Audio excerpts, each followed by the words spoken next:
Fantatrao ny tantaran'ny mpanjaka Radama voalohany. Izay vao 17 taona monja dia nanapa-kevitra ny hanatanteraka ny nofinofiny reny Ambohimanga Imerina ny hanitatra ny fanjakana ho manerana ny nosy arao hatramin'ny farany ary ny tantara.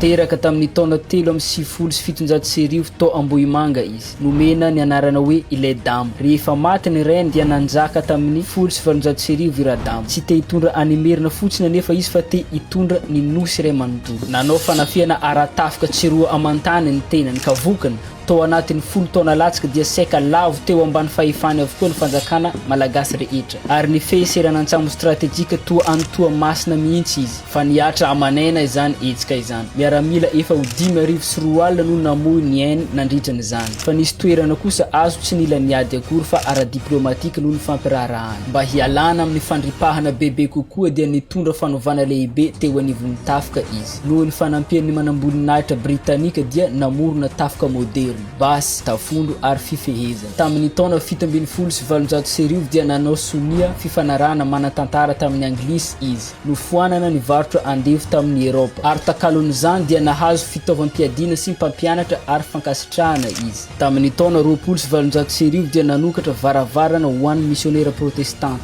Tamin'ny taona 17 dia nampidirina ny soratra latina ho an'ny teny malagasy. Ny vokany, anarivon'ny mpianatra tafiditra an-tsekoly ary amampolon'ny tanora andriana nalefa hianatra tany Eropa. Fa kosa etsy andaniny, mba hahafahany namatsy niady izay nataony dia nametraka hetra vaovao izay nandripaka sy nitondra faisana tamin'ny mponina izy.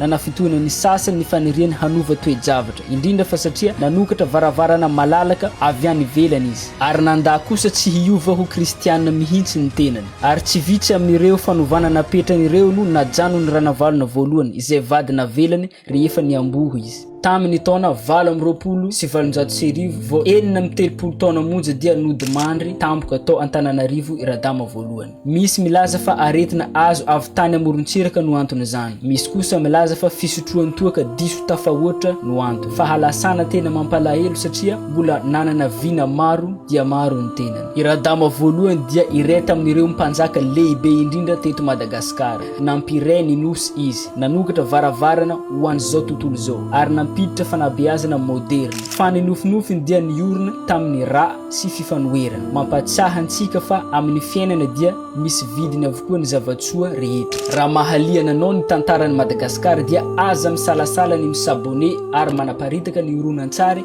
any amin'ny Facebook. Ary asio j'aime koa ity horonan-tsary ity. Apetrao ao amin'ny commentaire ny hevitrao.